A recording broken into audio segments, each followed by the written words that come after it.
the chair around from the front if we need it for some people. Okay. I think we're going to get started right now if everybody's about ready. I'm Mark Shull. On behalf of myself, my wife Rebecca, and my co-hosts Darlene Yapley and Marie Jo Fremont, I'd like to welcome you to this event to get to know the candidates for the upcoming election. Also, I'd like to recognize Lydia Koo, who is in the audience in the back, who is a current council member for participating as well. It's a little warm today, so feel free to kind of move around to try to stay in the shade and have some water and whatever else you need. But again, appreciate everyone coming out today, and now I'll turn it over to Darlene, who will be the moderator. Okay. Thank you, Mark, and welcome everyone. Just a few housekeeping items. We will be videotaping the event, and so I'll send out an email once it's available if you want to see it again. And if you need to use the restroom, it's in this workshop here. You just go right out here into the back. So that's available. And then today's agenda, we're going to start out by opening remarks from each of the candidates, followed by pre-submitted questions. Thank you for sending those in. And then we'll have live questions from the audience. And lastly, there'll be an opportunity to mingle individually with the candidates. So without further ado, let's introduce our candidates. Our first one is Pat Boone. Have a seat there, Pat. Yeah, thank you. Next candidate is Allison Cormack.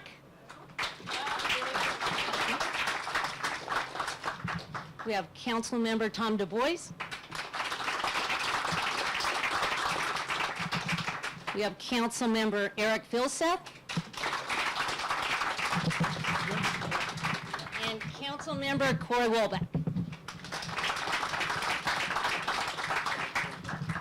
Okay, each of you will have 2 minutes, and I'm very excited to be the timekeeper since I've been on the other side of this.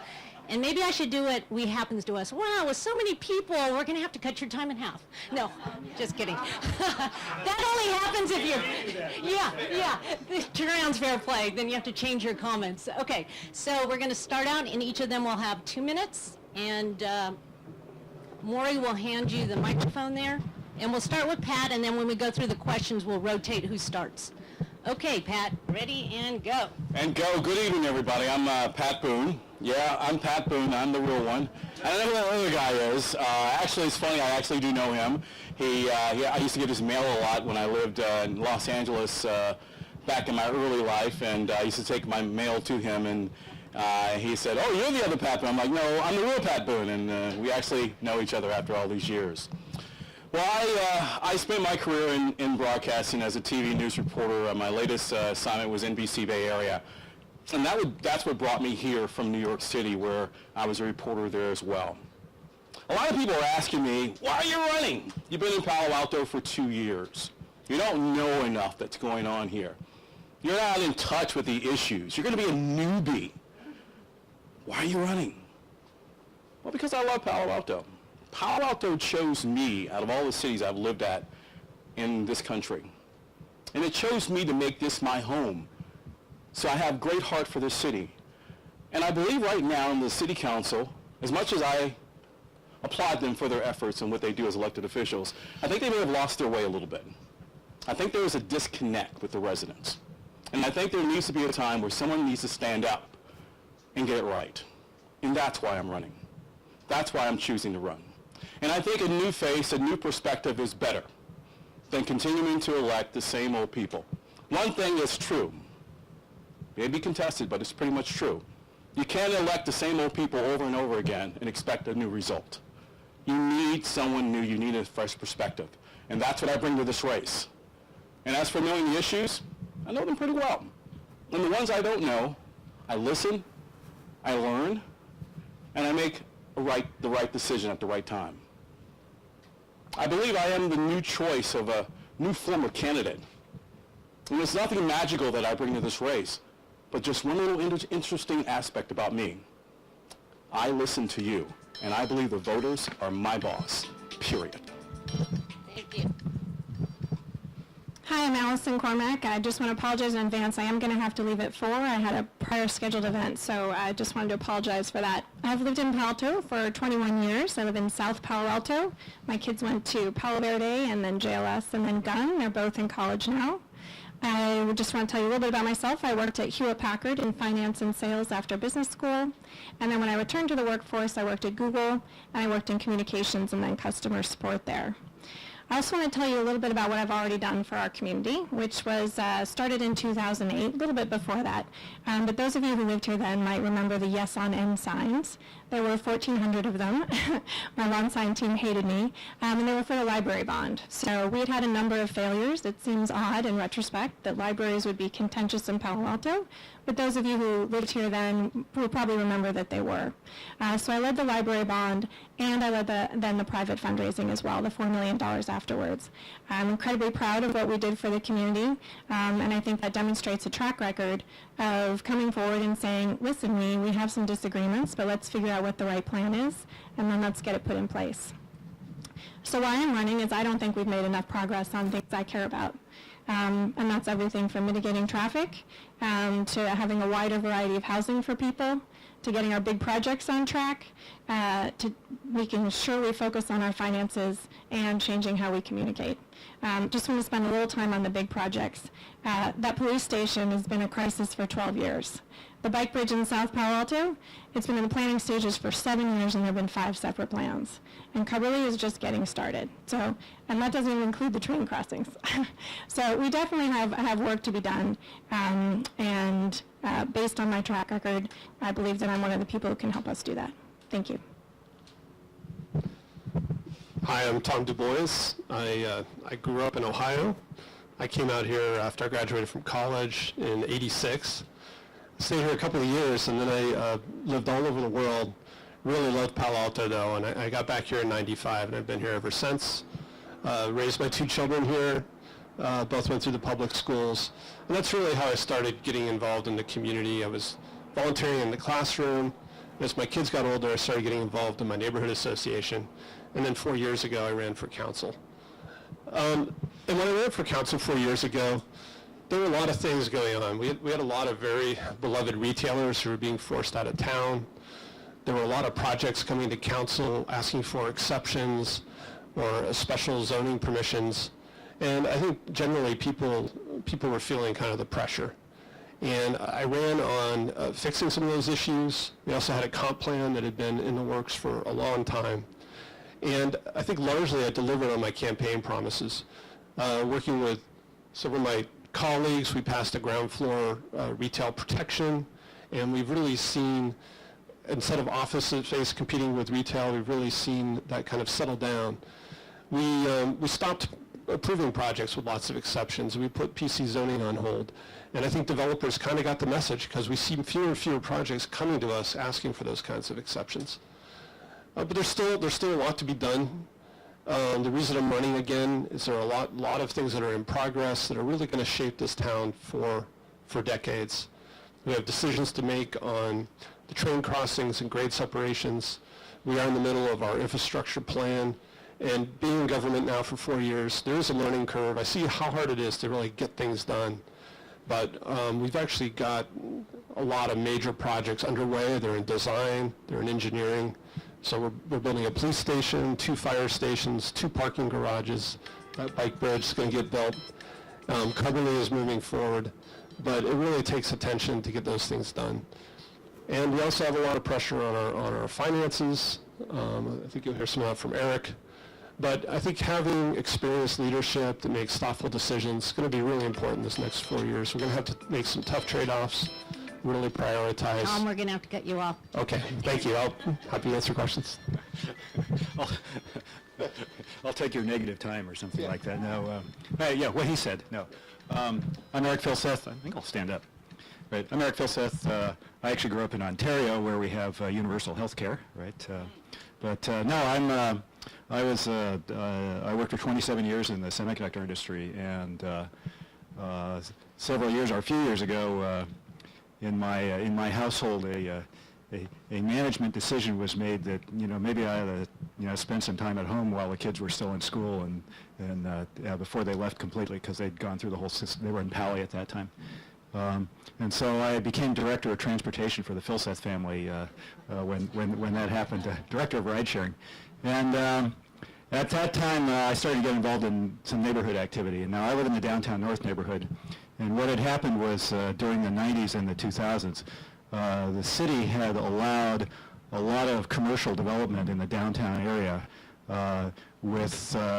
they allowed a lot of buildings to get put up without parking for their tenants. You know, a lot of exemptions, a lot of one-offs, a number of PCs, and so forth.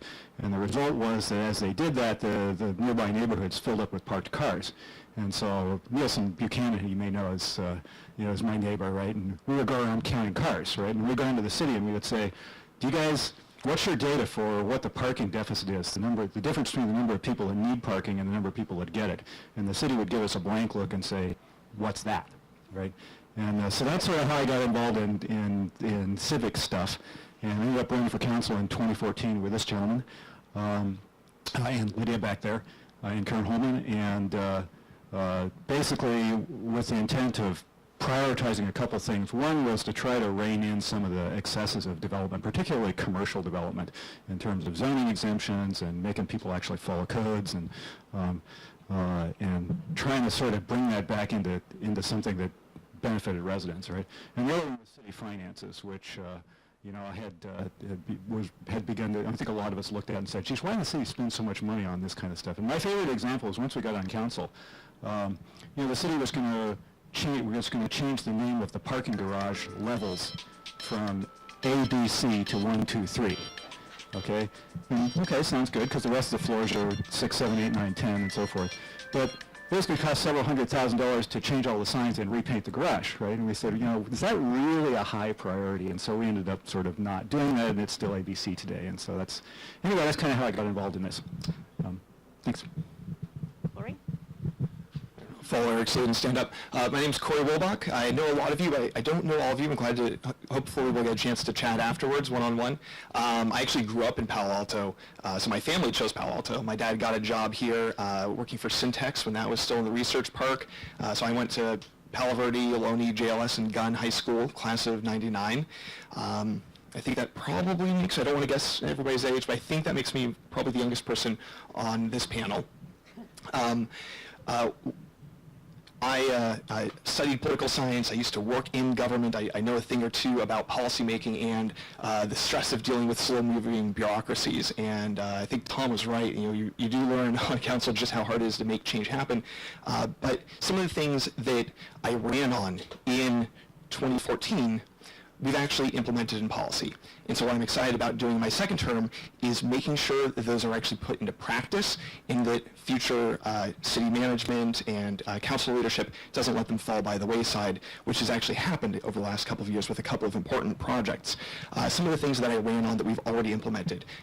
We've raised the minimum wage for people who don't live here but commute in a long distance to at least make sure that they can, make ends meet a little bit better. And I also worked with my colleagues in Mountain View and Sunnyvale and worked with some of my colleagues here to make sure that that happened, and it happened on a regional basis so that Palo Alto small businesses wouldn't be at any kind of competitive disadvantage.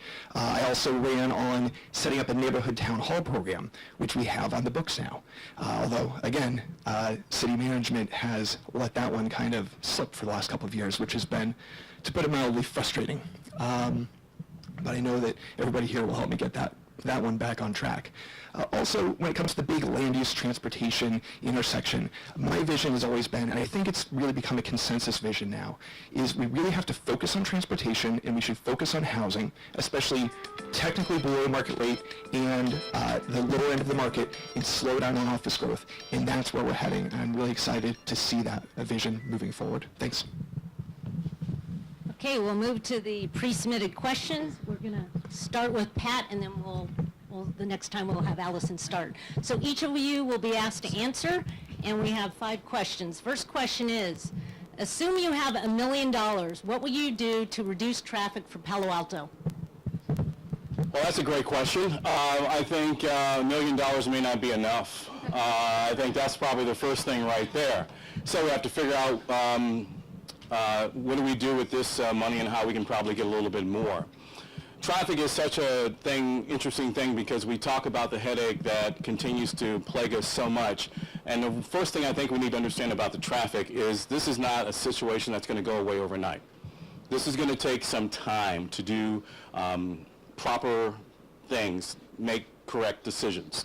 One of the things that I am for is managing our business growth here in town, making sure it doesn't get out of line, making sure it doesn't explode, keeping our caps in place. I think that's one of the ways that we can help with the traffic. So we have to do that as one thing. Another thing that we have to do is look at ways in which we can get more people out of their cars and look at carpooling, look at shuttle programs and busing programs. That's another option. Getting people to take Caltrain and whatever they can do to not use their vehicles. So that's what some of that money can be used for, but just like I said, it needs to be a lot more. Another thing that we can look at is a new traffic light program in which we can direct the traffic lights to move traffic a little bit faster.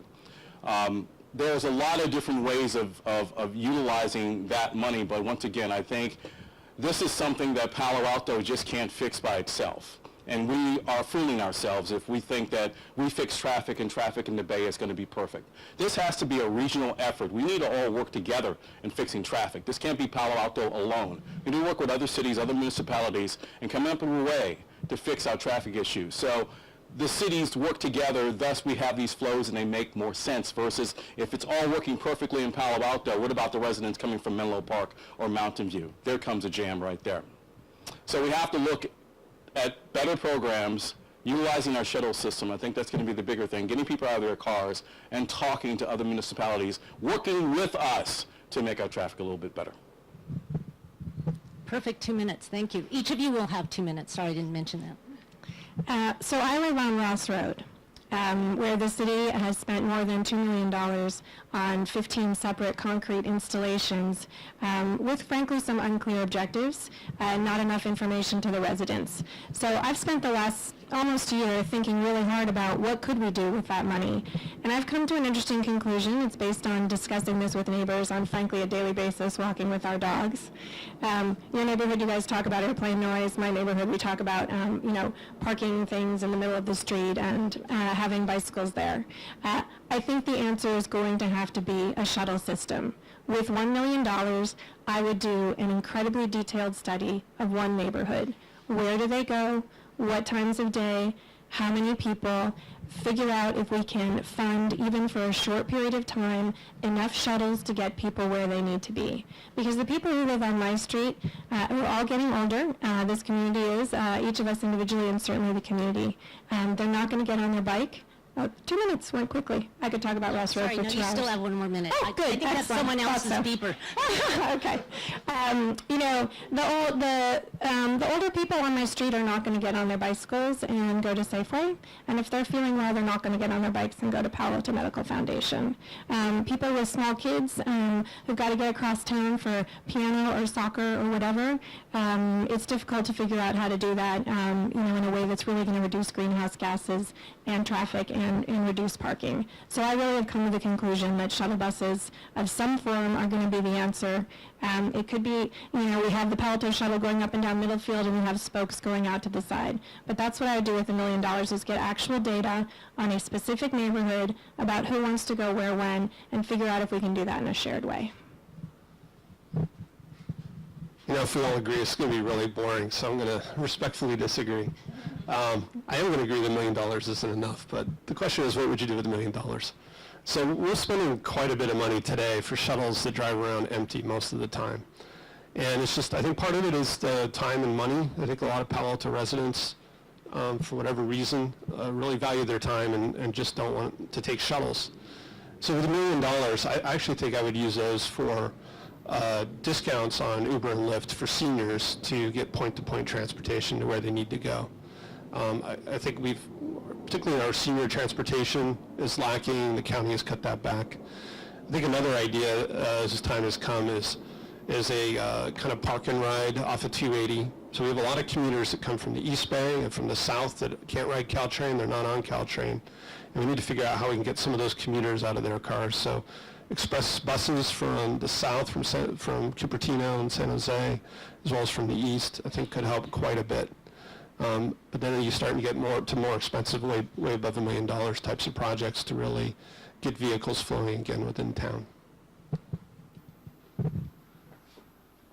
Yeah. Well, so of the $1 million, the first thing I do is take half of it and give it to and fund the Transportation Management Association for another year, because they're at about $500,000 a year, where they were this past year, which we funded by actually raising the price of commercial parking permits downtown. And there are a number of initiatives designed to get people out of single occupancy vehicles. I think you need to sort of make a little bit of a delineation between commuter traffic and traffic around town from people getting point to point in Palo Alto, whether they're taking the kids to school or going to the grocery store or something like that. A lot of our worst traffic problems are actually commuter related. So if you look at the time trying to get from Middlefield to 101 at rush hour, for example, on University Avenue, is just a nightmare, and then you got all this cut-through traffic on the side streets and so forth. The solutions to the big stick for that kind of traffic is control commercial growth, right? As long as you're producing larger numbers of jobs than housing, you're going to get people driving in and out of the city. And so to limit the growth of that is probably the biggest single stick we've got, and it actually doesn't cost anything. The other things cost things. So the things that tend to work, I think I'm optimistic about the transportation management initiative. It's pretty early. What they do is they try to do a basket of carrot and sticks to get people to use other kinds of transportation. But one of the things that we've noticed is a correlation between, when we doubled, when I was on finance committee, we doubled parking permit fees downtown. There's a correlation to that to actually more people carpooling. Right?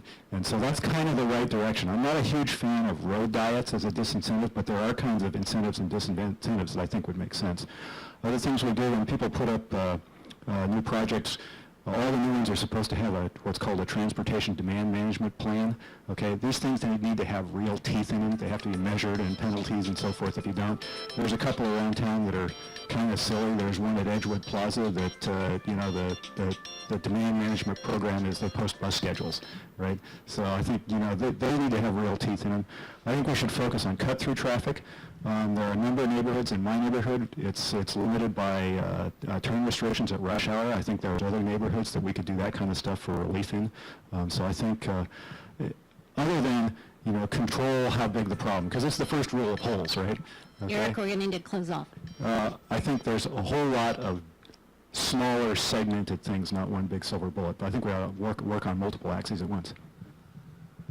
Well, going last, I can just say I agree. I think with almost everything that was said, one of the big things that I ran on 4 years ago that we haven't done yet, it's my biggest disappointment, is what I call the Little Green Shuttle. It's this idea of taking our existing city shuttle program, revamping it, have it run more frequently, cover more places. So I'm actually really excited to hear, it sounds like Allison is supportive of that, and I think we all would be. But that's really a mobility issue more than anything. That's about mobility for people in Palo Alto to get around conveniently as an option if you don't want to drive or bike. But if you want to drive or bike, you should be able to. It's really hard to drive around Palo Alto because there is, as Eric pointed out, there's a lot of inflowing traffic. As I think a lot of you know, our daytime population approximately doubles every Monday through Friday. It's a business day. We have an over 3-to-1 jobs housing imbalance. That's the number of jobs compared to the number of people who live in Palo Alto who actually have a job. And so the land use decision-making to slow down on our job growth, which we actually just voted to do recently, is really important, and making sure that at least a handful of the people who drive in could live near their jobs. But for the most part, to pick up further on what we're doing with our Transportation Management Association, I'm actually the council liaison this year to the TMA, to PATMA, the Palo Alto Transportation Management Association, and it's a public-private partnership. It's a collection of employers, including the city, working together to pool resources. It's made good progress, and on Thursday, they finally, and I've been pushing them to do this for a long time, years, they finally voted to accept pilot funding, contributed by some private funders, to expand our TMA to the California Avenue area all the way up to Town and Country.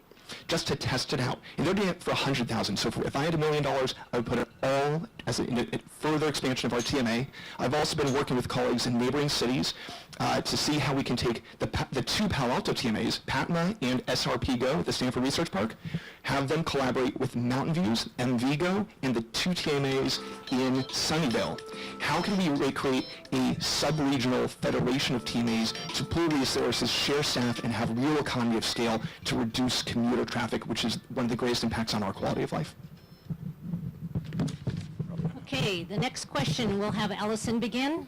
The question is, what is your position on facilities, for example, the First Baptist Church, Castellea School, and Tenney Mortuary, expanding under conditional use permits in R1 single-family residential neighborhoods?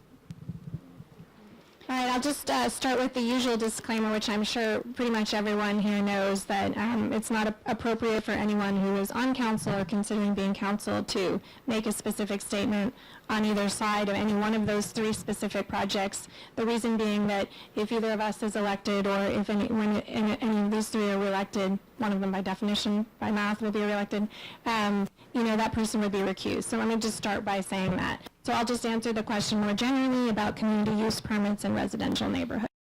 We have lots of these all over town, and many of them work just fine.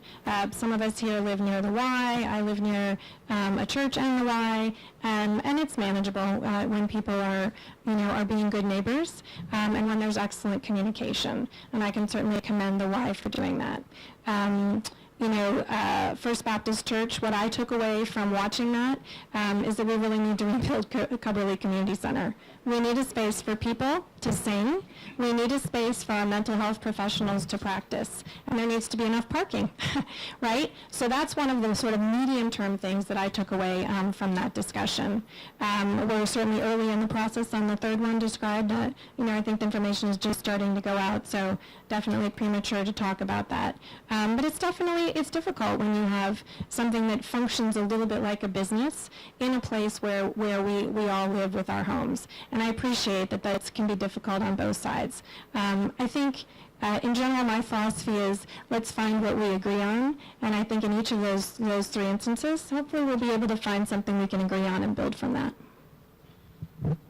Could you repeat the question, please? Yes, the question is, what is your position on facilities, for example, First Baptist Church, Castellea School, and Tenney Mortuary, expanding under conditional use permits in R1 single-family residential neighborhoods? Yeah. I think this one's pretty easy, actually. I think most of us choose to live in an R1 or residential neighborhood, and we expect it to be residential. And the idea of using the conditional use permit in the middle of a residential neighborhood, I think mostly doesn't make sense. I can talk about the First Baptist Church, which came to council. Again, I think as it charted, it became a very, very small church, and it really turned into a business in the middle of an R1 neighborhood. And I think, and I argued on council that really we shouldn't be encouraging this, we shouldn't be allowing this. Mostly conditional use permits are used in commercial districts, and I think a lot of the tension the last couple of years has been kind of encroachment into neighborhoods, and I've run on kind of protecting neighborhoods, and I think most of these kinds of activities belong in commercial zones. And typically churches have been in the middle of neighborhoods, and churches have tended to operate on weekends, and I think again when you buy a house next to a church, you expect church-like activity.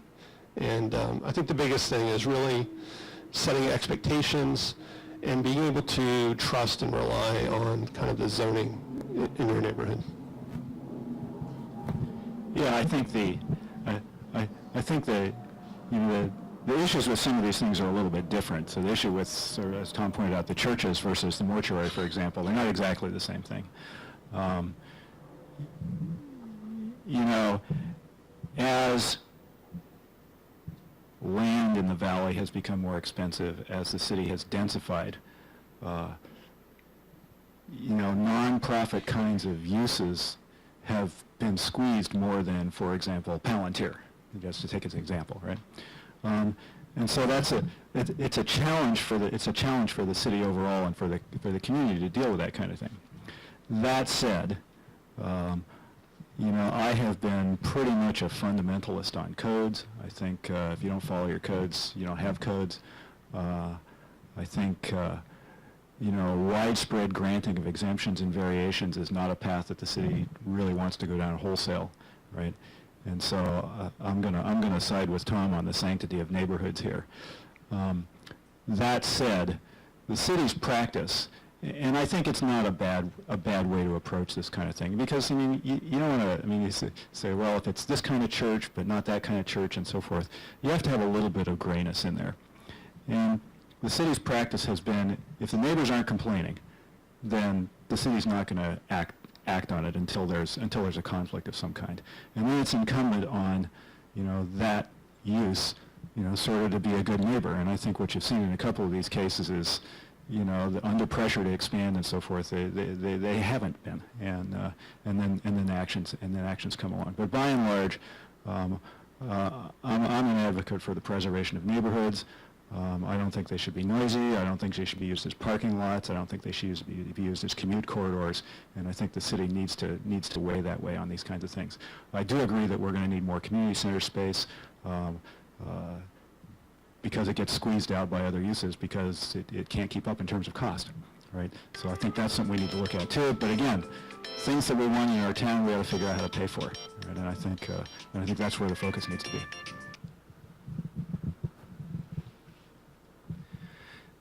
So again, as Allison pointed out, we have to be careful so that we aren't forced to recuse ourselves later, not to weigh in and prejudice ourselves on forthcoming things.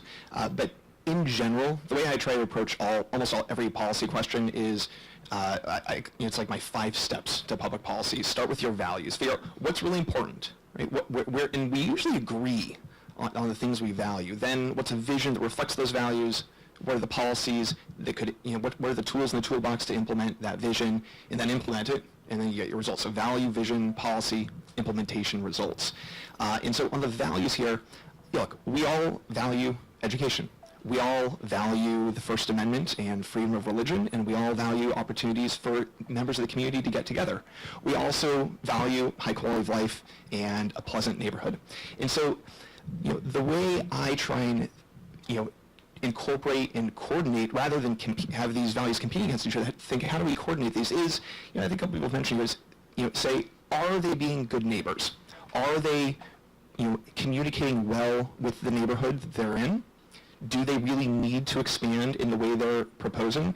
If they are proposing to do some kind of expansion and that's allowed, then what does that mean? What are the neighborhood impacts that are going to result? Traffic, parking, noise being the most significant quality of life impacts that we can see from some of these past or future expansions and operations. In general, I really agree that we do need more spaces for nonprofits, small practitioners, psychologists, etc., to operate in Palo Alto, and we need to keep working on finding those places, requiring them in new developments that are commercial developments, so they set aside some space for nonprofits and folks like that, Coverly and other spaces of that nature. But I will add that most religious institutions do rent out some space to community groups or nonprofits, and as long as they're doing it in a way that doesn't negatively impact their neighbors, I think we should encourage that. I think that adds a lot to our community rather than detracting. Okay, we'll start with Tom. Wait. Oh, I'm sorry, Pat, sorry. She forgot all about Go me. ahead. Sorry, Pat, I messed my own process up. That's okay. My statement is a little short, so I'll be able to save us some time here. Pretty much what everyone is saying about there's certain issues that we cannot discuss because we may have to recuse ourselves at a later time. My point is very short but very direct. I believe that neighborhoods need to stay as strong as they can neighborhoods. Pretty simple stuff, huh? And also I believe that we need to enforce the laws that we have. That pretty much sums it up for me. You can fill in the blanks what you feel there. But I think that we just have to always know that the neighborhoods are a reason to be a neighborhood, and we need to look at that. That's it. Okay, we're going to have Tom answer the first question. The only time the FAA takes action to address the airplane noise problem seems to be when litigation or the threat of litigation by cities. Assuming there's a reasonable legal case to be had on a scale of 1 to 10, with 10 being the highest, how would you rate yourself as a council member who will argue for legal action? Seems like a softball. Now, since this has come to us, I've been on policy and services for 4 years. We've actually, I think when we were campaigning 4 years ago, a lot of these events were disrupted by airplane noise when the changes just started, kind of 4 years ago. So I've actually come out pretty strongly in policy and services and on council. I don't take lawsuits lightly, but again, when you look at the history of what's happened with airplane noise and FAA, the cities that have been successful have really been squeaky wheels. They've really filed lawsuits, and we've passed. I argued for, and we passed, that we be ready as soon as we have a defensible legal argument.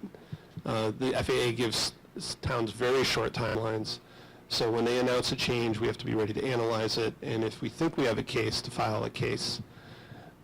We've tried to work with communities around us. We've tried to work with the FAA. It's a federal issue. Cities have very little authority. It's really a very difficult situation. But you know, cities like Phoenix, Newport Beach, and others have been able to impact takeoffs and landings. And so I do think, you know, it is something that really impacts health and quality of life. And I think we should be willing to spend some money on a potential lawsuit, not frivolously, but we need a good reason to do so. And as the airplanes come in, I'm going to hand it off. So Tom, you didn't give us a number, 1 to 10. 10 being the highest. I would say 8 to 10. Well, where's the plane to go by? I'd say, yeah, you know, I'd say if there's a case to be made, 10, and if there's not a case to be made, 0, okay? Because, you know, but I think we're all probably going to be in pretty much violent agreement on this. I mean, as Tom pointed out, I mean, you know, with the exception of Phoenix, which kind of got lucky, right? I mean, the best protocol seems to be a real pain in the tail to the FAA over years and years and years, right? And I think that's what we got to do, right? And so I think, you know, legal recourse and litigation is clearly one of those tools. I'm looking forward to the fast-track legal process coming back to council. It was supposed to come, the proposal was supposed to come back, you know, I think this week, but it got postponed because we got lots of stuff on our calendar and so forth. But I think it's important that we document that and we say, okay, that's the policy. And some of the people in this audience, you know, helped generate that and goad the city into doing it. And good job, right? I think there may be other people we can pressure besides the FAA. Right, so, you know, we're all looking forward to seeing what happens with GBAS next week with SFO and how that evolves and so forth. And, you know, there may be stuff we can do with TRACON as well, right? But by and large, yeah, I think litigation needs to be one of the tools in the bucket for sure, right? But used appropriately, because all our G2 is if you litigate and lose, it actually may hurt your case in the future. So we got to pick our battles. Right? Without sounding like a broken record, I think Eric summed up a lot of the key points here, right? That we have to make sure we've got a good case before we pursue any litigation without, again, just like with potential conditional use permits, I don't want to prejudice myself or give too much indication of our legal strategy, but yeah, if we have a case for litigation that would enhance things in the city and help Palo Alto residents, we should pursue that litigation, especially if that's the only way to get the ends that we seek. But if we don't have a strong case, then you know we should you know, save our gunpowder, keep it dry. But we can't do it alone. We do have to keep up the progress we've been doing in working with building collaboration between neighboring cities. You know, when we do speak with a united voice, we are definitely much louder. And this is, you know, it's kind of like the Stanford Gut Project. This is one where, oh, there's another airplane now. This is one of those projects, those issues where we don't have decision-making authority. So we're essentially acting like your lobbyists. And so you organizing and bringing your message to us, as you've done and continue to do, is really helpful, because it helps us better understand the issues, gives us better ammunition and evidence and data, and gives us the encouragement to keep going and keep up the fight. For the members of the council and staff, including myself, who were in D.C. this last year when the FAA was to put it mildly, extremely dismissive. It was, and we all are just serving on council.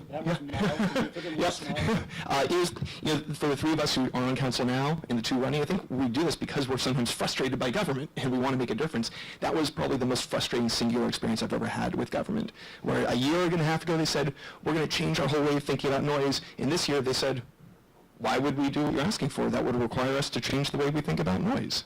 They just wasted our time for a year. So after that experience, I'm a 10. Just in time.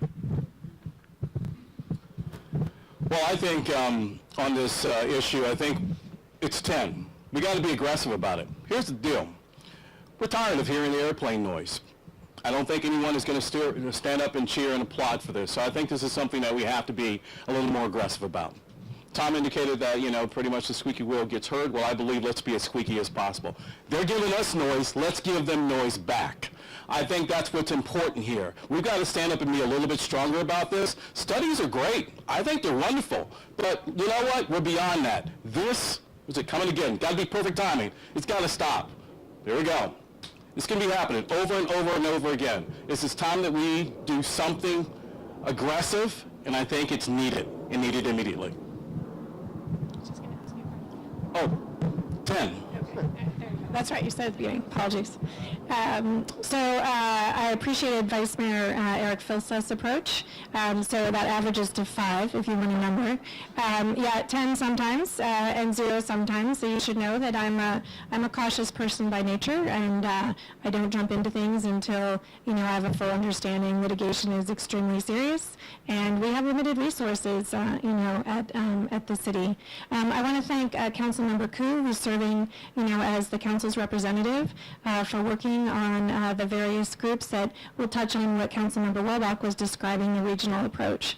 So I'm grateful for her service on this, and I appreciate all of the, suggestions from people. I've come and visited many people in this neighborhood and other neighborhoods where airplane noise is more of an issue, and I appreciate getting that education. Okay, we have Eric up for the next question.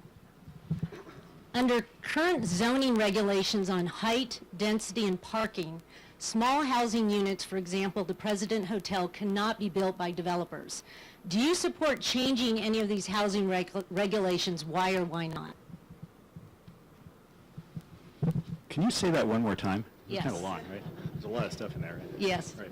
We have a very smart audience here. Under current zoning regulations on height, density, and parking, small housing units, for example, the President Hotel, cannot be built by developers. Do you support changing any of these housing regulations? Why or why not?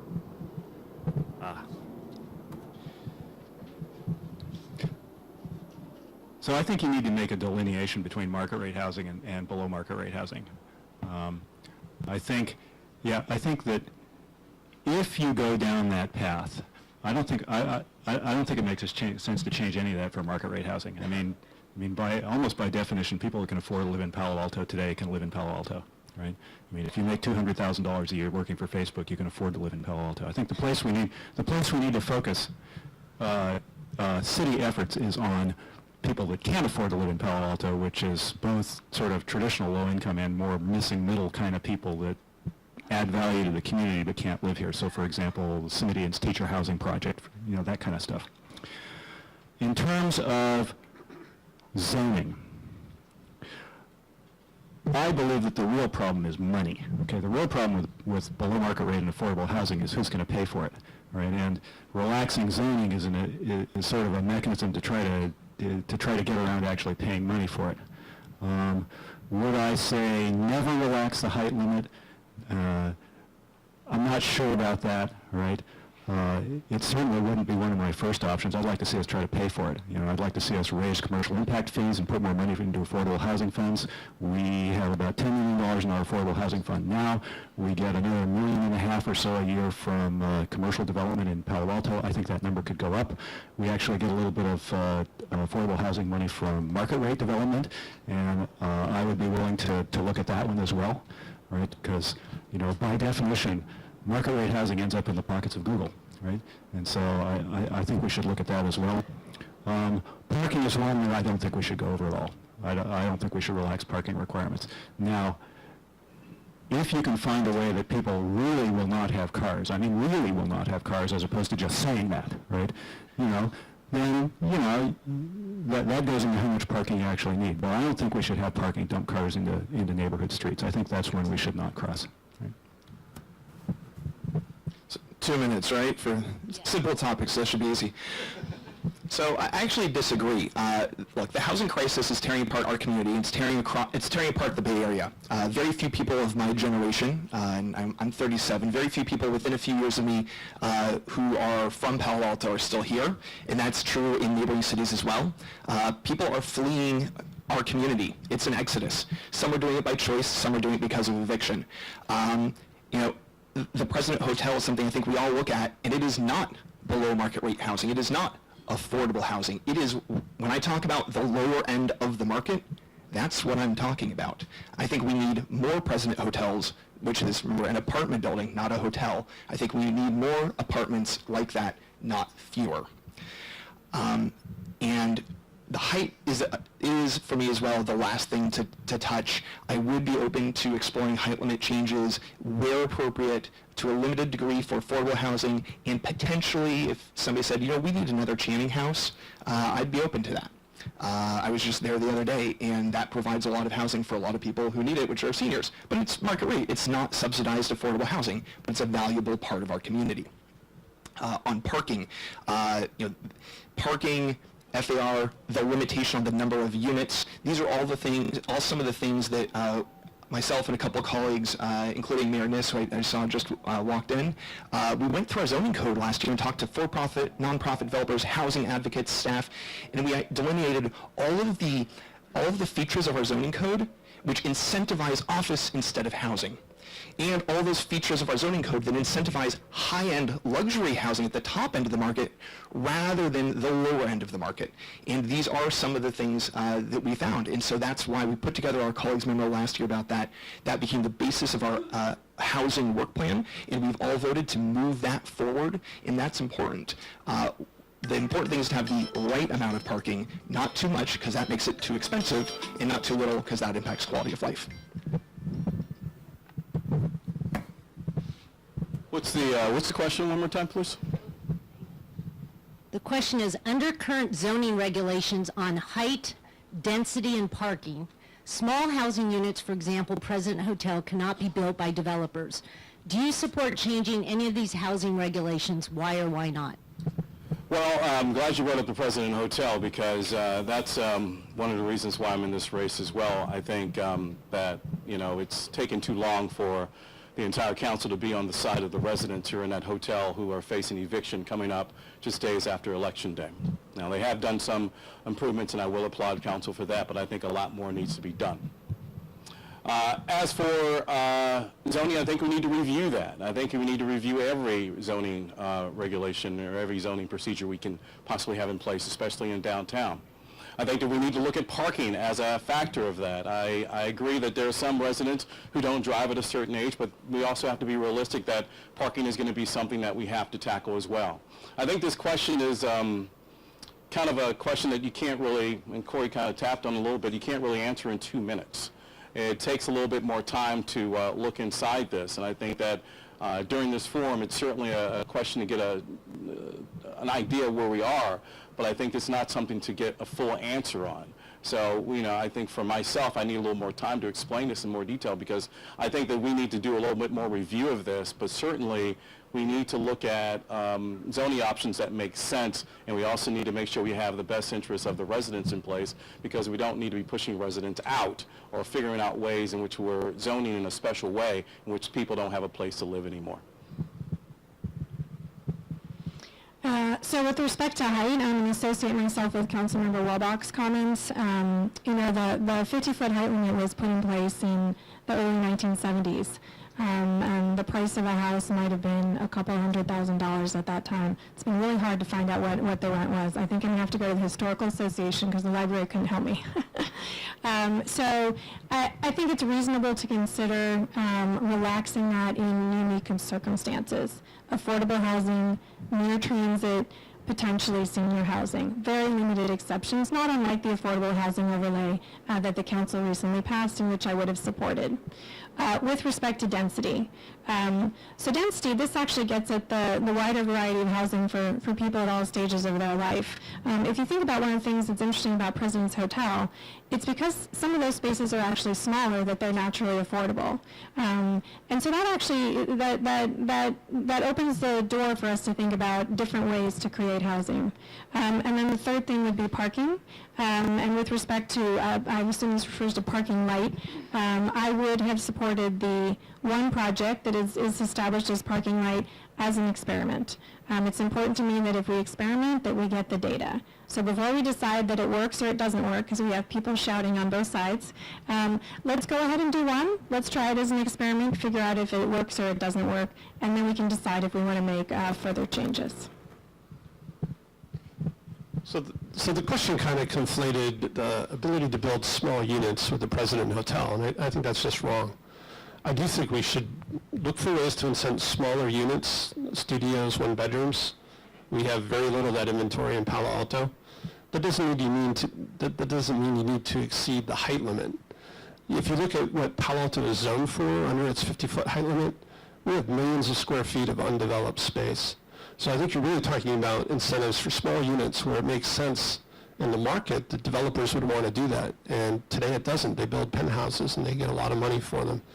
And so kind of what Eric said, I think with the city, we can certainly zone for what we want. I think below market rate housing is a role of government because very few other organizations are concerned themselves with below market rate housing. But we should also look at zoning for what we want. And right now, a lot of our mixed use comes out to be primarily office space. I'd really like to see us redefine some of that zoning to be retail on the ground floor and primarily residential. And I think there's things we can do in our zoning code to incent small units, but it doesn't necessarily mean we need to go above the height limit. Okay, we have Corey up. This will be the last of the pre-submitted questions, so if you didn't get your question answered or asked during the pre-submitted, think about your question for the open Q&A that will be next. Our last question is, do you think Palo Alto should have any renter protections, and if so, what? Yes, absolutely. We've had 3 starts at this in the last year. There was a colleagues memo to begin discussion of rent stabilization and just cause eviction that would have bypassed the committee process last fall. I opposed starting with the most difficult conversation, and I opposed bypassing the committee process. I also suggested we had a broader conversation. I think was the real intent of those who submitted that memo last year. I suggested that earlier this year. That didn't move forward either, but actually Tom and I, along with a couple other colleagues, including Lydia Koo, worked together over the summer to move a package into a colleague's memo and bring that forward. Part of that is putting some teeth into our 1-year lease requirement. You know, if you're a landlord, you're supposed to offer your tenants a 1-year lease, and it's not enforced, and the city doesn't have a capacity to enforce it currently, so we need to strengthen that. That's one thing. Secondly, this is something that I've developed in collaboration with and discussions with renter advocates who understand that, frankly, if we passed rent stabilization in Palo Alto, it would probably get overturned at the ballot. If that's not the case, then we can reopen that conversation.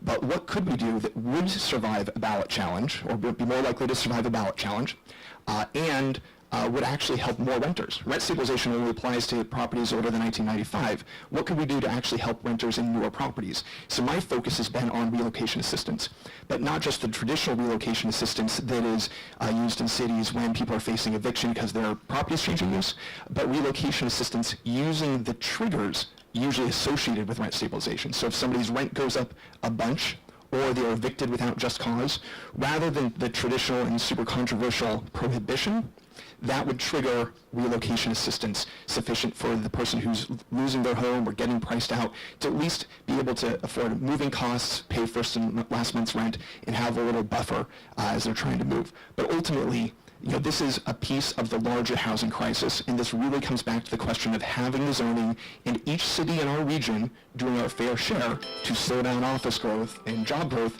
and slowly build up our housing supply. But in the meantime, renters do need some help because that's going to be a long-term project.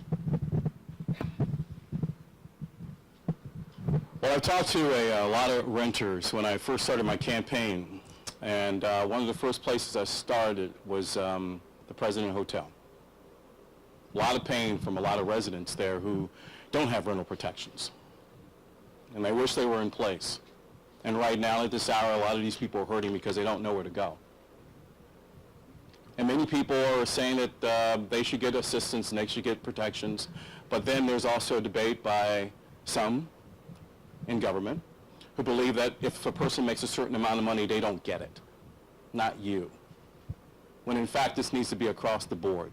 I think we should have rental protections in place here in the city of Palo Alto, and we ought to do it with our heart and have some common sense about it. The people that pertain to the rental protections are a strong base of the voters and a strong base of the residents here in Palo Alto. And we ought to realize that and not just pass that over as, well, that has to be a certain way. I think we should have more stronger protections for renters. I think the just cause eviction should get out of here. I think that residents, that landlords should, without a doubt, offer rental assistance, but not just a month or 2 months. I'm talking about 6 months.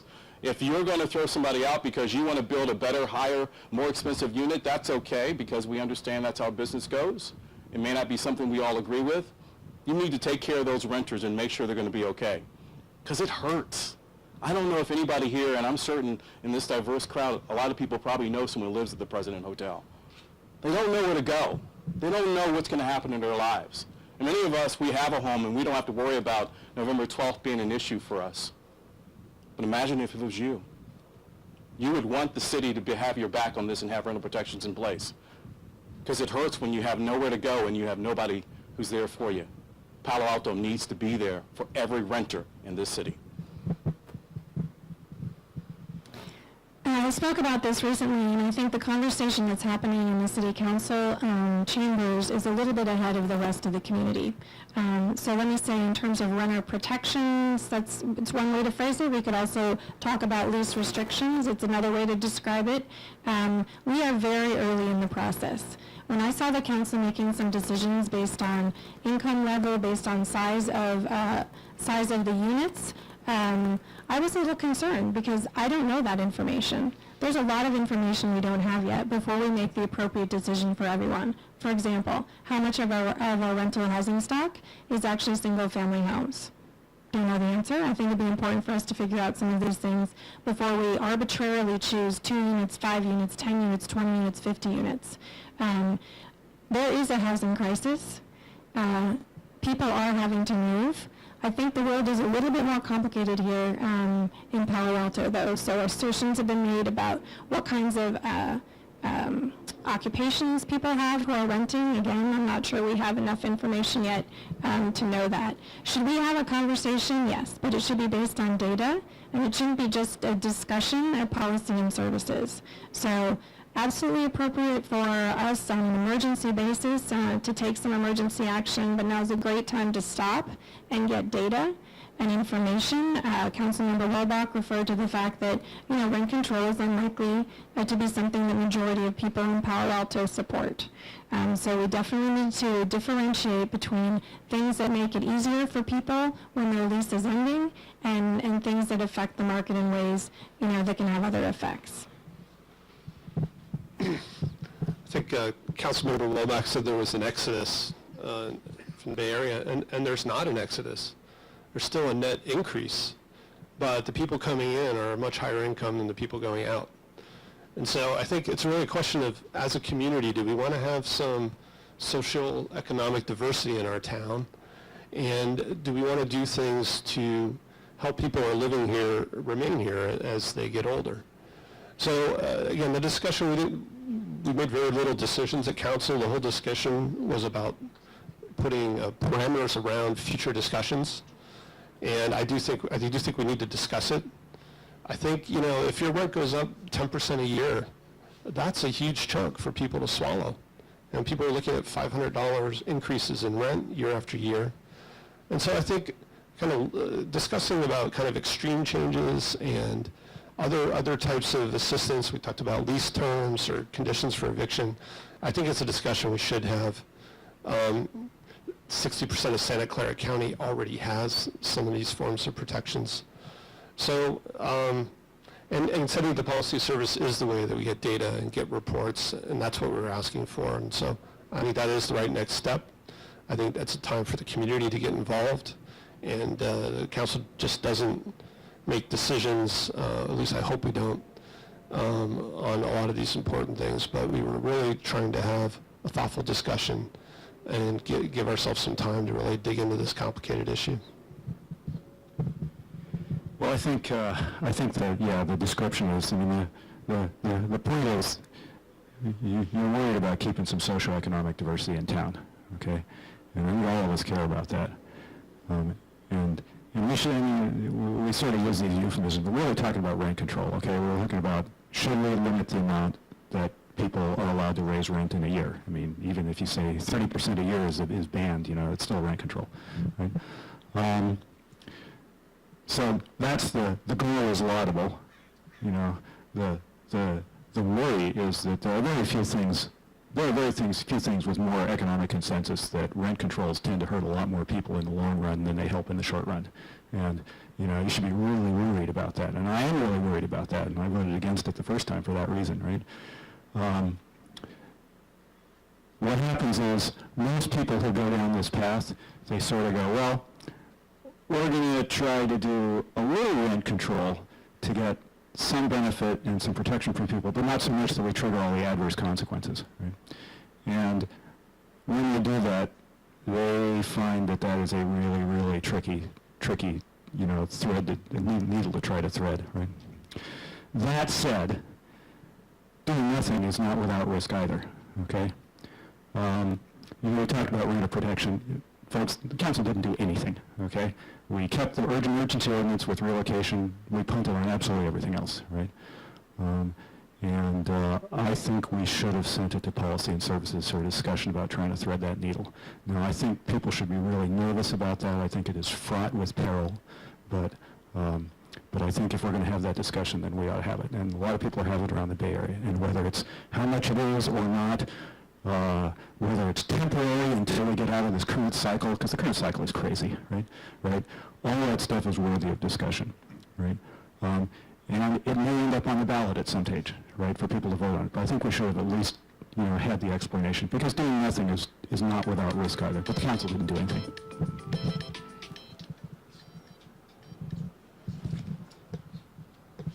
Allison, thank you for joining us. Nice to see you. I wanted to recognize Liz Niss. Mayor Liz Niss is here in the audience. Liz, you want to wave your hand up there and give us a hello? Thank you for joining. Thank you for doing this. It's terrific. And thank you to Rebecca and Mark, Yes. who also rented umbrellas. Yes. Otherwise, you probably wouldn't still be sitting.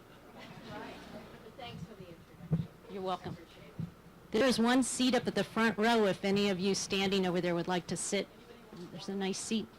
Okay. Hey, Darlene, can I make one more comment on the President Hotel since we talked about that? I think people should understand that you know, the VTA project that's going to go up at the corner of Page Mill and El Camino, small studios and one bedrooms, so pretty similar makeup to the President Hotel, and they're going to charge $3,500 a month for those things, okay? So it's much more expensive than the President Hotel. So the comment about, gee, we can't put up another President Hotel, I think it's more complicated than that. You just put up a brand, and that's out by Page Mill Square, or Palo Alto Square, okay, as opposed to University Avenue, which is about as expensive it gets for apartment in this town. Sorry. No problem. You can keep that mic there. So we're going to open it up for Q&A, and Marie Jo is going to come out to the audience and receive your questions. If you can keep it to one question, if you have a follow-up question, we will allow you to address that afterwards, but I don't think we want follow-up questions during the Q&A. So you can ask one question, and then afterwards you can mingle and ask further questions. So, okay.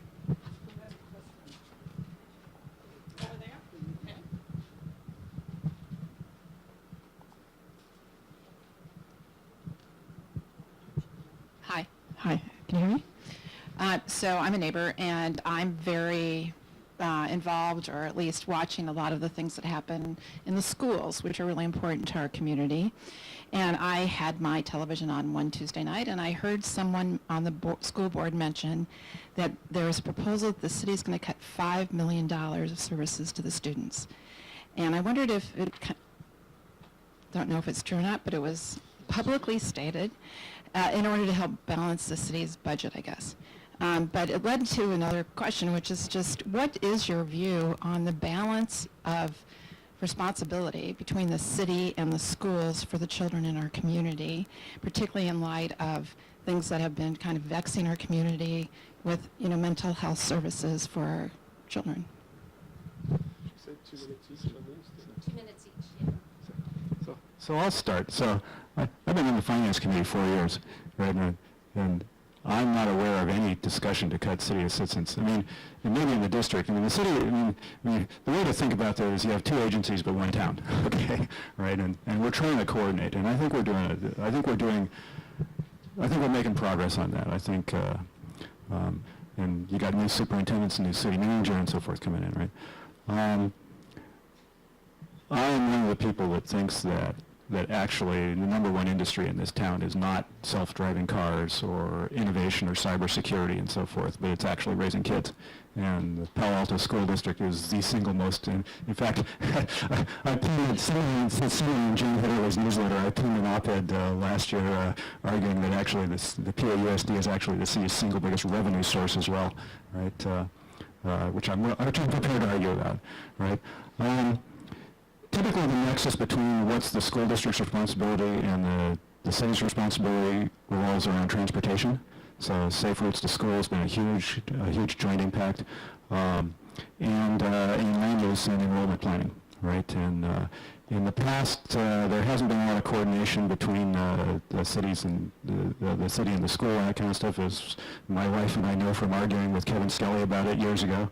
Right, but I think we're getting better at that. I think the school district's paying more attention to it. We're paying more attention to it. So I think that's all goodness.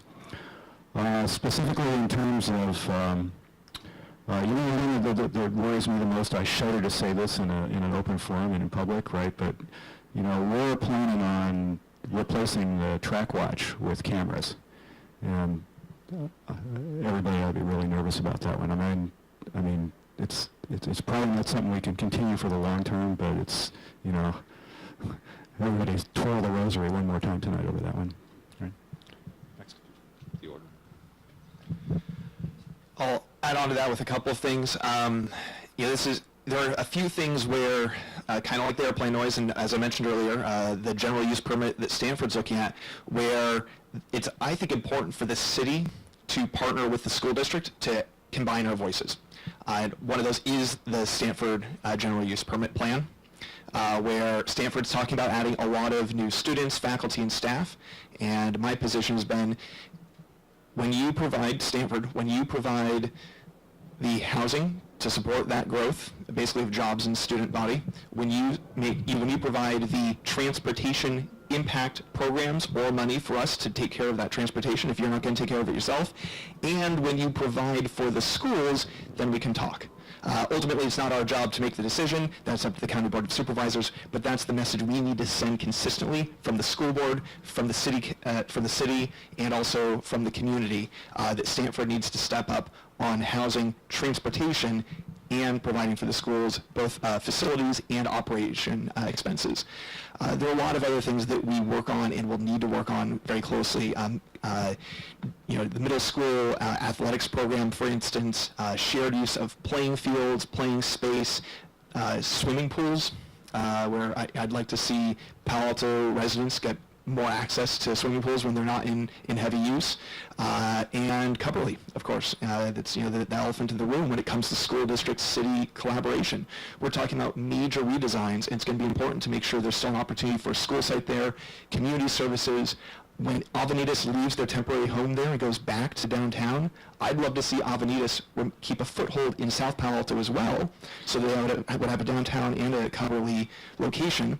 And if you have kids, nonprofits, artists, seniors, all co-locating in a space, you have a lot of real opportunities for great programs, great interactions, great chances for people in the city to work together across generations.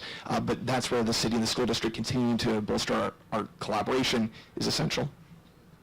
Sounds like that's time.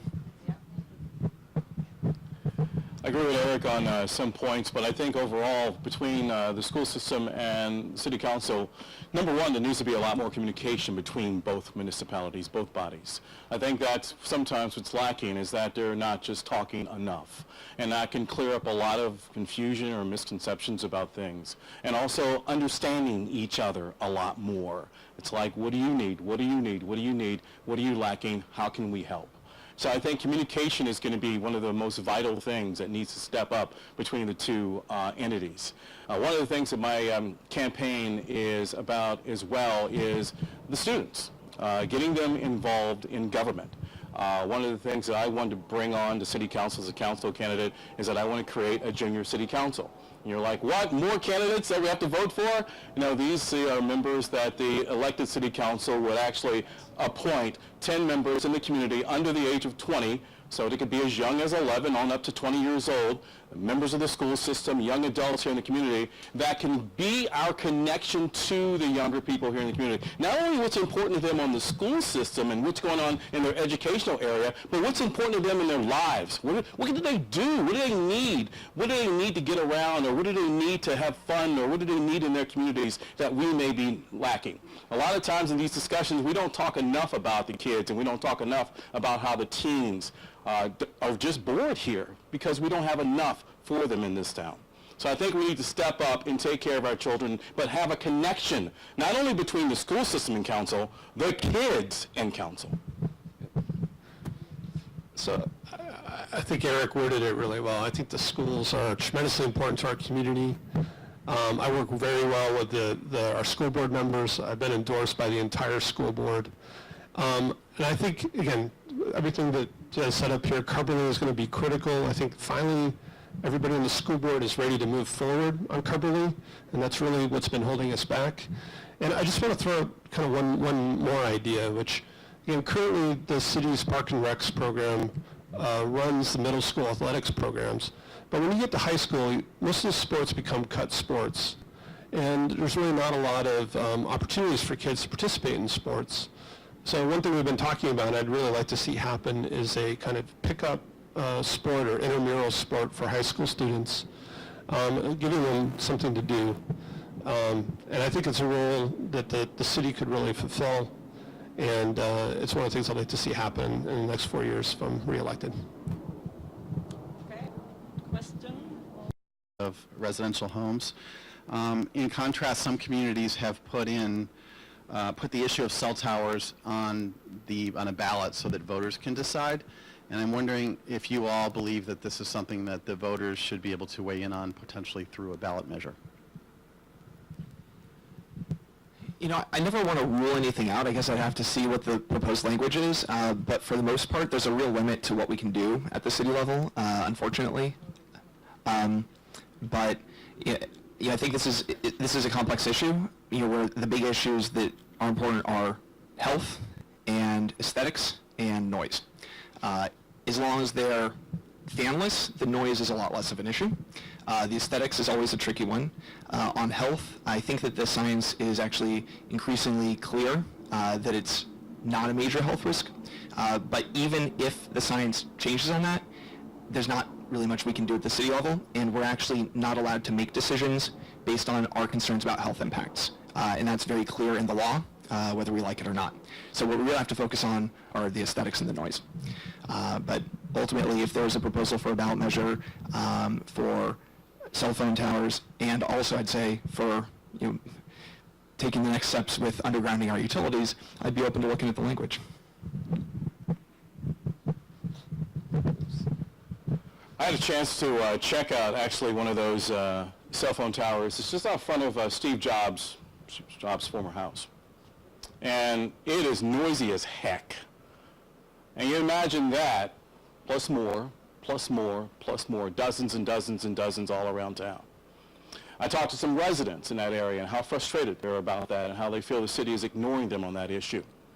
And I heard them clearly. They believe that it should be underground. Obviously, the antenna has to be up top because you won't be able to get a line of sight type of a signal, but the base of it should be a consideration of being underground. I think that should be part of our conversation. I think that should be something that we heavily discuss. Now, I know that we're going to get that on both sides, but I think that that's something that, you know, aesthetically, it's not the best.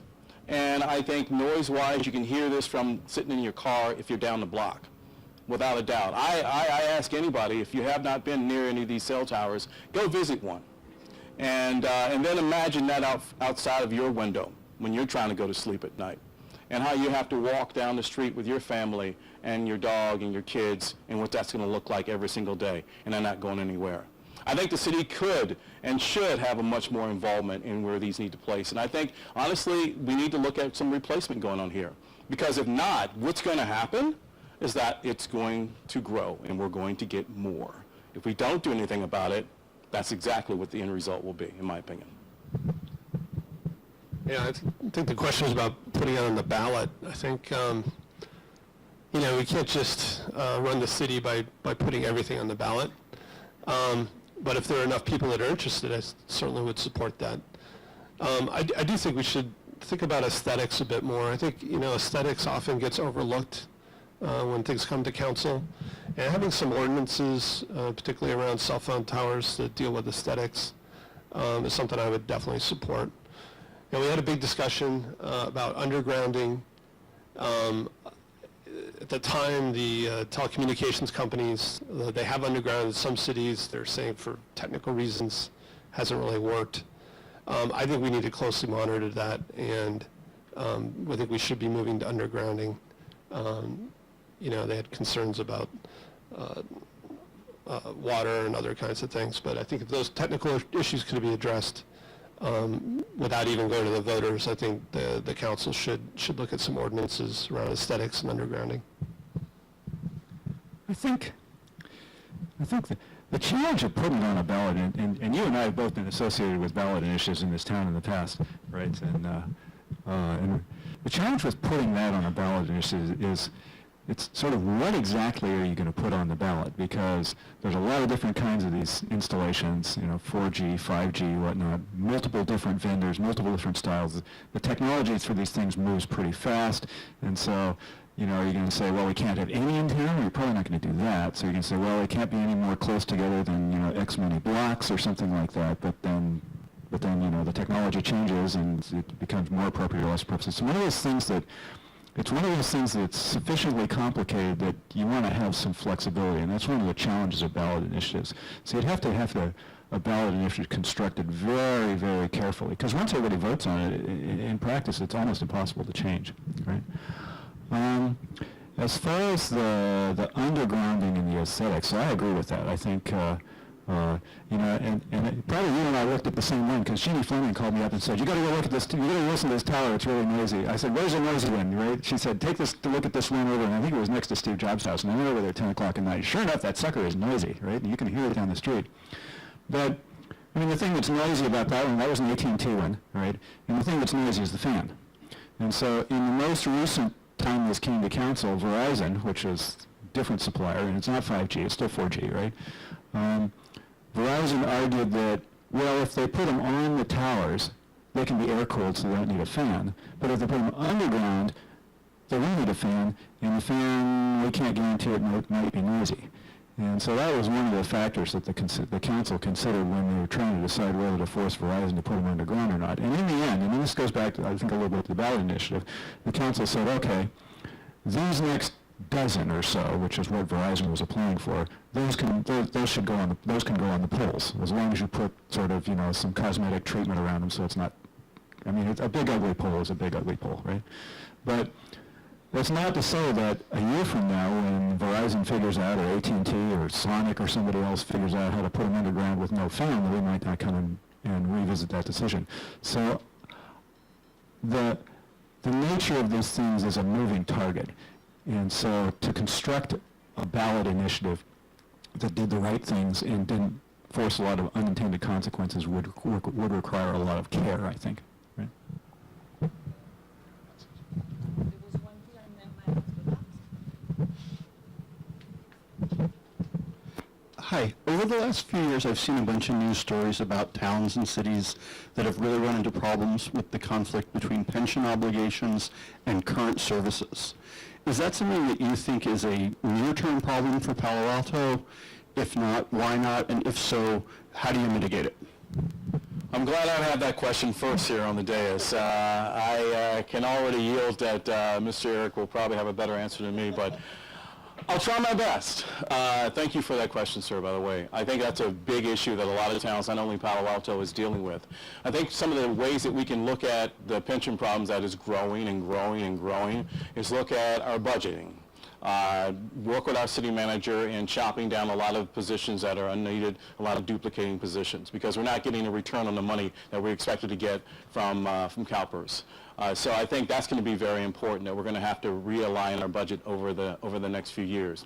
Also, we need to look at maybe another source of income that can help out that particular budget that's going, those pension fees that are going out of control. I think it's a lot of things that we need to work in, but most importantly, we need to start working on it now, which I'm certain there is some movement, but we need to be more aggressive on it. Just like I said, I yield to Eric. He'll probably be the professor on this more than myself, but I believe that this is something that we cannot ignore, and I know it's so easy to kick it down the road, kick it down the road, kick it down the road, but I think it all starts at home within the city of Palo Alto and each municipality along the way. We look at our own budgets, we look at our own finances. One particular option is that we can look at holding off on some capital improvement projects that are millions of dollars that can hold off, and that can go back into that program. So there's a lot of different things that we can look at, but we need to get aggressive about that now and not just talk about it. Yeah, it's a huge problem, and Eric and I have been studying this for the last 4 years. Stanford held a great symposium on kind of the unfunded pension liabilities across the state. And Eric's been in finance, and he'll go into a lot more detail. Couple of things. I mean, this is a problem. We're going to be paying it down for 40 or 50 years, and we need to really start now.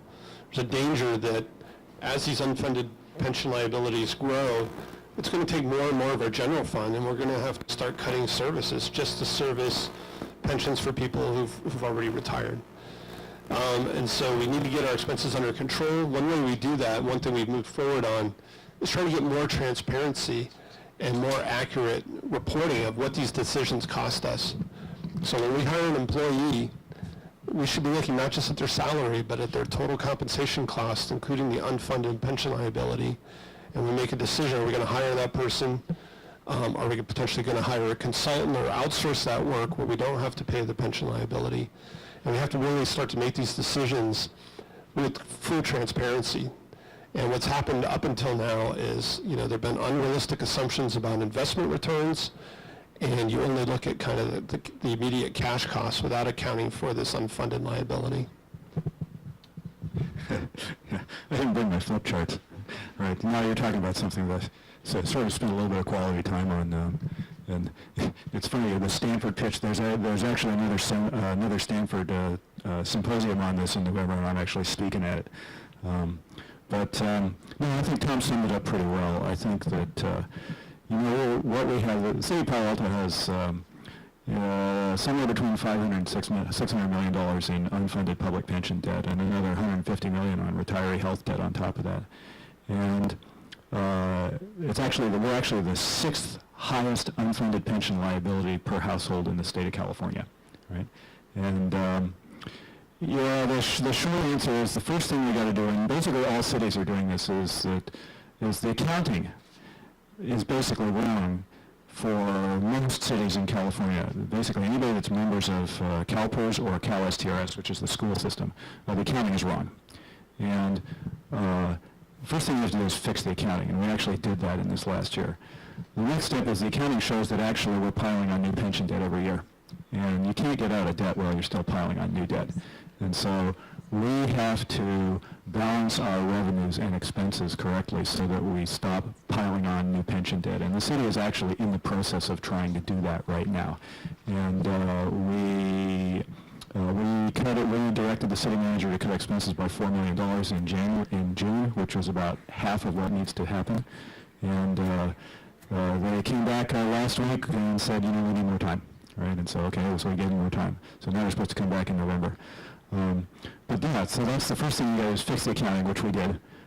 The second thing is we got to stop piling on new pension debt every year because you can't get out of debt while you're still adding new debt.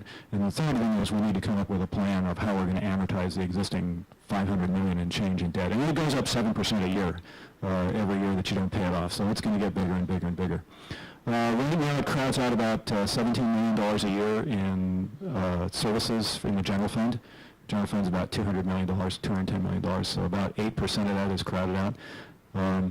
That number, which is the $17 million, is to pay down the existing pension expense, not the cost of new employees, but just the people who have already retired.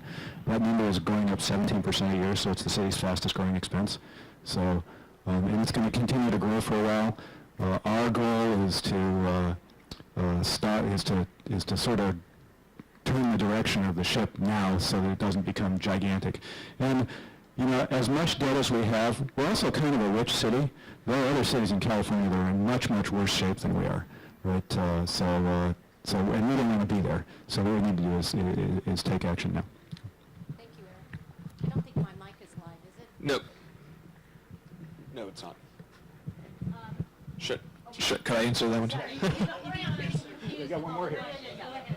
Yeah, so my colleagues and potential future colleagues here talked a little bit about this. I think Eric's right. The first thing is, you need to be realistic about the numbers, and we need to keep pushing CalPERS to be realistic about their numbers, and we're doing that. And we need to plan accordingly. We need to budget properly. They didn't mention it. We have also created a 115 trust to start, setting some money aside to start to deal with this.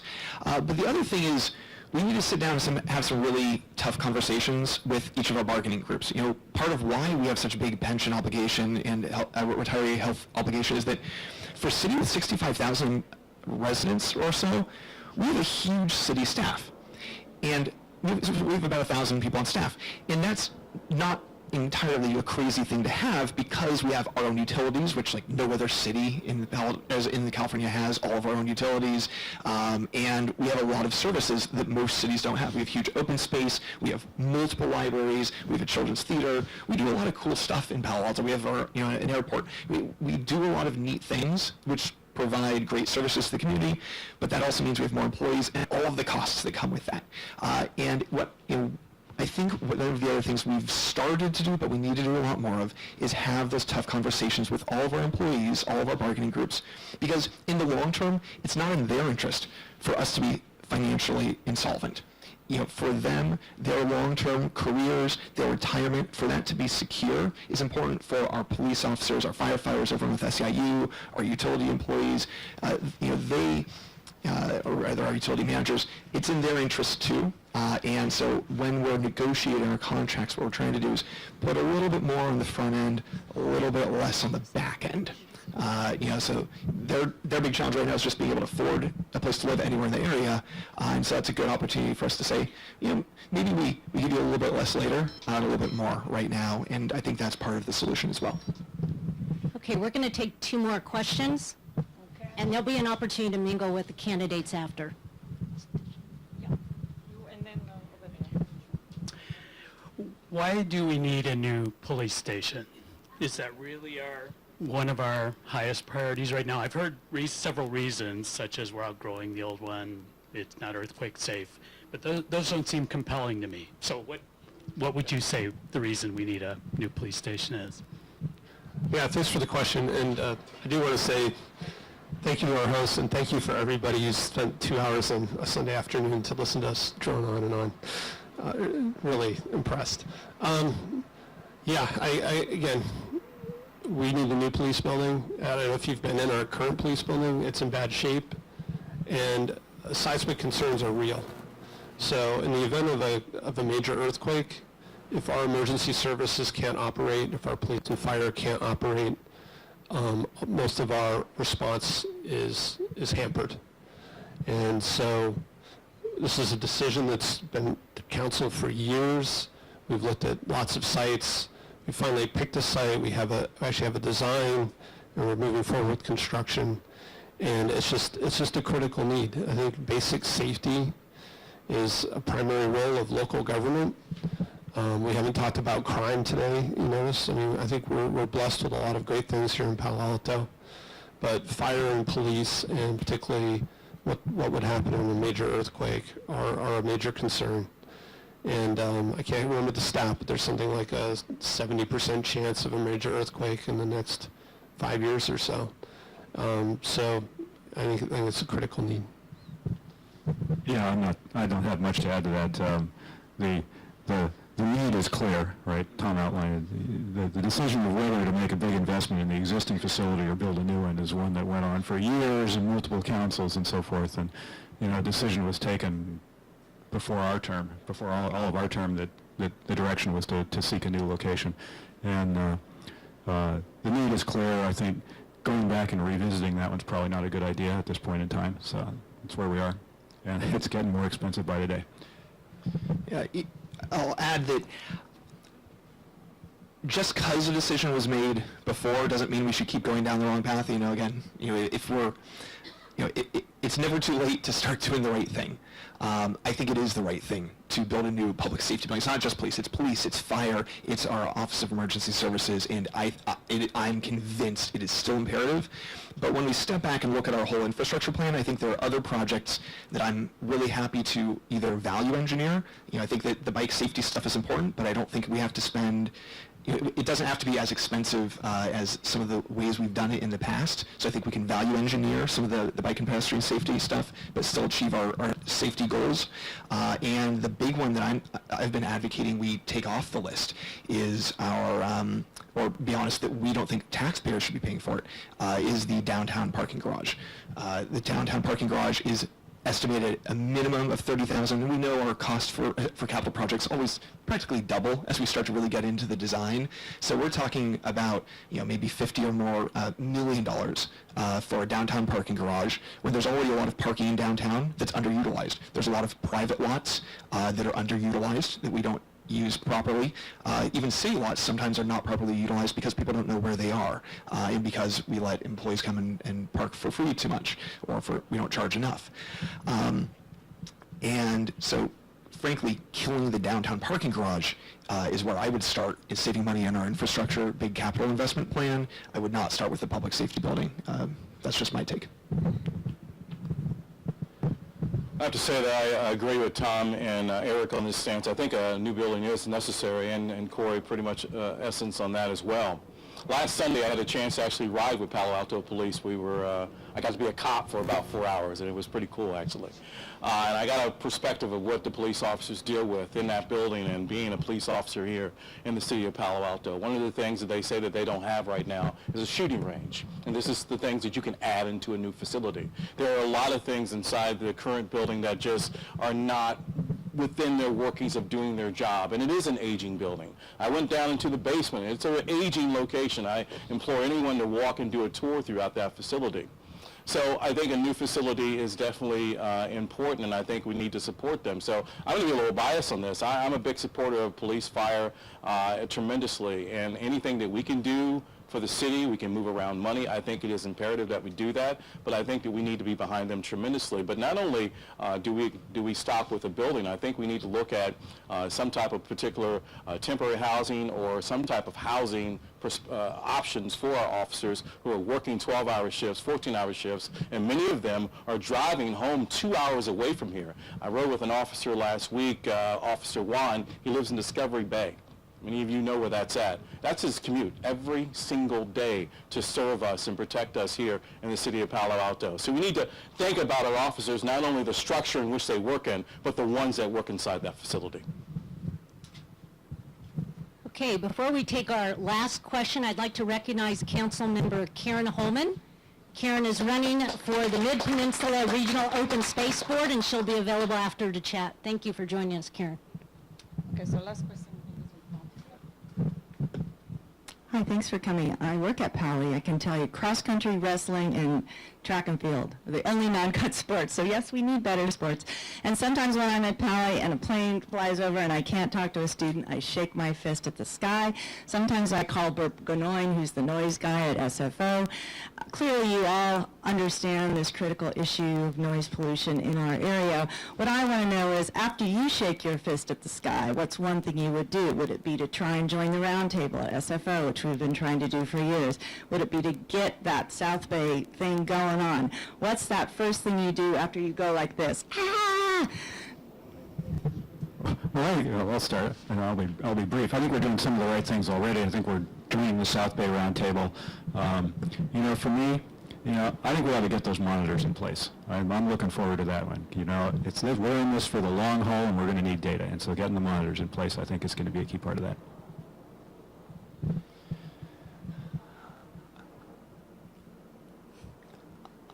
I call Darlene. I call Mary Jo Fremont. I work with the residents who know more about this than I ever will, because we have to be generalists, right? We deal with a whole range of issues, and we have incredible members of our community who've dedicated a lot of time getting wonky on this stuff. So for me, that's the first step, is to always make sure, hey, am I really understanding the latest? Because I know you guys are paying closer attention, because you're not dealing with all the other stuff we're dealing with. And then secondly, work with our colleagues and with our city staff, right? And that's just the process that I try to use with any issue, right? Talk to the people in the community, talk to my colleagues, talk to city staff, and then talk to people in neighboring communities and say, hey, how do we work together? How do we take our voices and add them together so we can actually achieve change?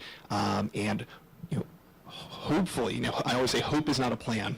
So we're putting the pieces together for our plan, and then hopefully there will also be some people in DC who actually are interested in listening to concerns from California and concerns from Palo Alto, so that we can get some of these things addressed.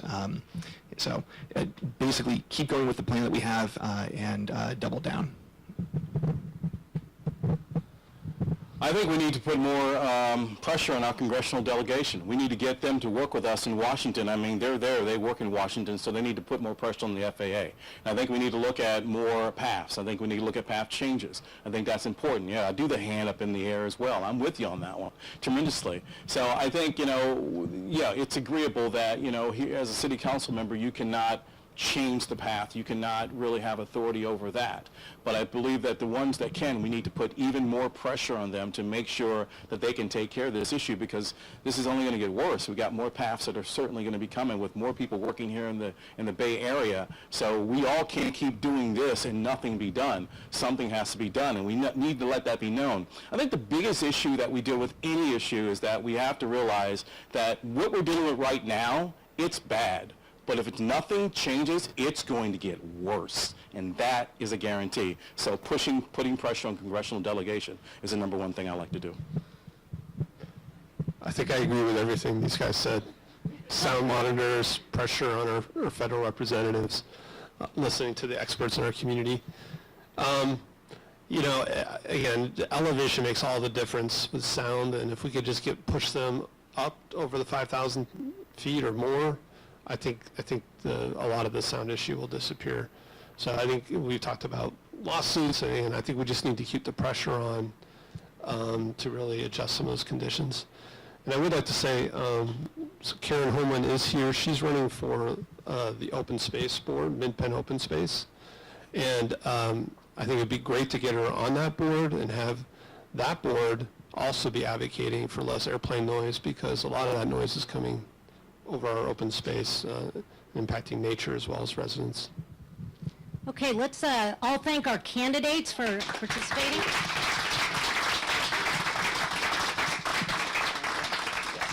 And I'd like to thank our hosts, Rebecca and Mark.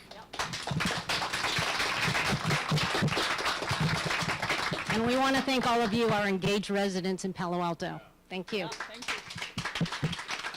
And lastly, Maury Green back there, AV volunteer. Thank you, Maury. So this ends our formal program, and you're welcome to refreshments and the opportunity to chat with the candidates. Thank you.